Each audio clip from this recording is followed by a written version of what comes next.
अस्सलाम वालेकुम सामईन व नाज़रीन। अमेरिका खुद को सुपर पावर कहलाने वाला मुल्क है, जो इस बात पर फख्र भी करते हैं, मगर क्या अमेरिका भी किसी का गुलाम है? टॉपिक पर चलने से पहले हमारा चैनल सब्सक्राइब करें और बेल आइकन जरूर दबाएं ताकि हमारी हर आने वाली वीडियो आप तक पहुंचती रहे।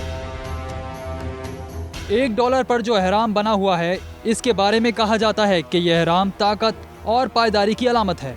लेकिन यहाँ एक सवाल जन्म लेता है कि ताकत और पायदारी के तौर पर पूरे अमेरिका में कोई ऐसी चीज़ या जगह नहीं थी कि अमेरिका ने मिस्र के एहराम को अपने डॉलर में जगह दी। बहुत से माहिरीन का कहना है कि एहराम सिर्फ ताकत की अलामत ही नहीं बल्कि शैतानी मंसूबे की निशानी है। एहराम के ऊपर जो आँख बनी हुई है, इसे ऑल सीइंग आई कहते हैं, जिसका मतलब सब देखने वाली आँख है। एक तबका कहता है कि ये कुदरत की आँख है, जबकि एक तबके का कहना है कि ये होरस देवता की आँख है, यानी लूसीफर शैतान की आँख। कदीम मिस्री एहराम के करीब जादू भी करते थे और इस देवता के आगे भेंट भी चढ़ाई जाती थी। $1 का नोट बरसों से करोड़ों हाथों में गर्दिश कर रहा है, लेकिन इस नोट की पुष्ट पर एक ऐसी दास्तान छुपी हुई है जो मिस्र की उस पुरस्रार गलियों में ले जाती है जहां आज भी एहराम की सहर अंगेजी फैली हुई है। क्या अमरीकी डॉलर पर बना एहराम और आँख की तस्वीर महज पूरी दुनिया पर रौब डालने के लिए बनाई गई है, या इस तस्वीर के पीछे आलमी हुकूमत कायम करने का कोई शैतानी मंसूबा है? $1 में छुपी अलामतें और अलामतों में छुपे बेशुमार इशारे बहुत से सवालों को जन्म देते हैं, जिनका आज तक जवाब नहीं मिल सका। इस नोट के एक हिस्से में औकाब की तस्वीर है, जिसके एक पंजे में तीर है और दूसरे पंजे में जैतून की एक शाख है, और दूसरे हिस्से में एक एहराम बना हुआ है जिसकी बालाई मंजिल गायब है और इसके ऊपर एक आँख बनी हुई है। मगर इस नोट में छुपी अलामतों को जानने के लिए हमें ये जानना होगा कि इस एहराम और आँख ने अमरीकी मोहर तक सफ़र कैसे तय किया। ये उन दिनों की बात है जब अमेरिका और यूरोप में एहराम को बतौर फैशन इस्तेमाल किया जाने लगा था। 4 जुलाई 1976 में अमेरिकन कॉन्टिनेंटल कांग्रेस ने मोहर बनाने के लिए करारदाद पास की। एहराम और आँख की अलामत पर कांग्रेस की कई अरकान ने अपने तहफ़्फ़ुज़ात का इजहार किया और इसकी भरपूर मुखालफत की, लेकिन उस कांग्रेस में जॉन एडन, बेंजामिन फ्रैंकलिन और थॉमस जेफरसन शामिल थे, जिन्होंने एहराम और आँख के निशान को मोहर का हिस्सा बनाने पर इसरार किया। इस तरह 6 साल तक जेरे बहस रहने के बाद कांग्रेस के सब अरकान ने इन तीनों शख्सियात के सामने घुटने टेक दिए और कांग्रेस के एहराम और आँख के निशान की तस्दीक कर दी। आम तौर पर कोई भी मोहर एक तरफा होती है, लेकिन अमरीकी नोट पर लगी मोहर का ये एजाज था कि ये 2 तरफा मोहर है, और कौन जानता था कि 2 सदियों बाद भी ये मोहर जेरे बहस रहेगी। वक्त गुजरने के साथ साथ 1935 को इन दोनों निशानों को अमरीकी $1 के नोट पर शामिल कर लिया गया। $1 की पुष्ट पर 7 मकामात ऐसे हैं जहां 13 नंबर का इजहार किया गया है। नंबर 1, औकाब के पंजों में जो तीर हैं उनकी तादाद 13 है। नंबर 2, औकाब के पंजों में जो जैतून की शाख है उसमें 13 पत्ते हैं। नंबर 3, औकाब के सीने में जो शील्ड या ढाल बनी हुई है, इसमें सुर्ख और सफ़ेद लकीरों की तादाद भी 13 है। नंबर 4, औकाब के बालाई सतह पर एक डिज़ाइन के अंदर जो सितारे बने हुए हैं, इनकी तादाद भी 13 है। नंबर 5, एहराम के जीनों की तादाद भी 13 है।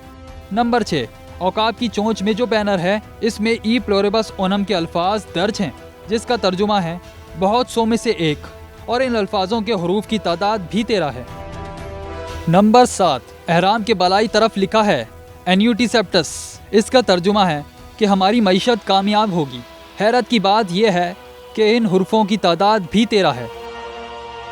ये 13 का हिंसा यूरोप में नहुसत की अलामत समझा जाता है। कुछ लोगों का मानना है कि ये 13 का हिंसा पुराने वक्तों में अमेरिका की 13 रियासतों की यकजहती के बारे में है, मगर यही 13 का हिंसा एक खुफिया तंजीम इल्यूमिनाटी की पहचान है। बहुत से माहिरीन का कहना है कि ये 13 का हिंसा इल्यूमिनाटी की 13 खानदानों की अक्कासी करता है, और 13 का हिंसा अमरीकी डॉलर पर डालकर ये तंजीम अपने ताकतवर होने का खुलेआम इजहार करते हैं। इल्यूमिनाटी तंजीम 1976 में कायम हुई, जिसका बुनियादी मकसद दुनिया में वन वर्ल्ड ऑर्डर यानी पूरी दुनिया में एक निज़ाम लाना है। इस तंजीम का बानी एडम विशाफ्ट है, जो एक कैथोलिक पादरी था और इसे इंसान दुश्मन नजरिए की वजह से चर्च से निकाल दिया था। बाद में इसने इंटरनेशनल बैंकर की सरपरस्ती में ये खुफिया तंजीम कायम की। एडम विशाफ्ट ने पूरी दुनिया में रोशन ख्याली का नारा लगाया और दुनिया के 13 अमीर तरीन और ताकतवर तरीन खानदानों के सरबराहों को अपने साथ शामिल कर लिया। एहराम के सबसे नीचे रोमन जबान में जो हिंसे लिखे हैं, अगर इसका तर्जुमा किया जाए तो 1976 बनता है। 1976 में ही ये तंजीम दुनिया के मंजरनामे में उभर कर सामने आई। इस इल्यूमिनाटी तंजीम का बुनियादी एजेंडा ये है। नंबर 1, खानदानी निज़ाम का खात्मा करके हर शख्स को इनफरादी ज़िंदगी गुजारने की तरगीब दी जाए। दुनिया में मौजूद तमाम ममालिक को आहिस्ता आहिस्ता ख़त्म कर दिया जाए। दुनिया की सारी तहजीबें ख़त्म करके एक तहजीब राइज की जाए। आखिर में आकर दुनिया के तमाम मज़ाहिब को ख़त्म कर दिया जाए। जब ये सब हो जाए तो दुनिया में एक आलमी हुकूमत बनाई जाए। अगर इन बातों को सच मान लिया जाए तो क्या 1976 के बाद ये सब नहीं हो रहा? क्या पूरी दुनिया में खानदानी निज़ाम खुद ख़त्म हो रहा है या इसके पीछे ये खुफिया तंजीम है? क्या हर मज़हब के लोग अपने मज़हब को दकियानूसी की तरह पेश नहीं कर रहे? इन सब बातों पर गौर करने के बाद हमारे दिमागों में बहुत से सवाल जन्म लेते हैं जिसका जवाब शायद हमारे लिए जानना मुमकिन ना हो। अगर एहराम वाली मोहर का जायजा लें तो एनोवेट का ए, सेप्टस का एस, ओडो का ओ, नोस का एन और सेकुलरम का एम आपस में मिलाया जाए तो 6 कोनों वाला स्टार डेविड बन जाता है और लव्स मैसन भी पूरा हो जाता है। इन मालूमात की रोशनी में ऐसा महसूस होता है कि खुद को सुपर पावर समझने वाला अमेरिका भी किसी खुफिया निज़ाम की कैद में है और इस मुल्क की पॉलिसीज भी खुफिया ताकतें मुरतब देती दिखाई देती हैं। दर हकीकत खुद को सुपर पावर कहने वाला अमेरिका खुद एक गुलाम है इन खुफिया तंजीमों का। क्या ये $1 का नोट महज इत्तेफाक है, इतनी अलामतों में जकड़ा हुआ है, या ये नोट एक आलमी एजेंडा है? आपका क्या ख्याल है इन सब बातों के बारे में? हमें अपनी राय से ज़रूर आगाह करें। अल्लाह हाफ़िज़।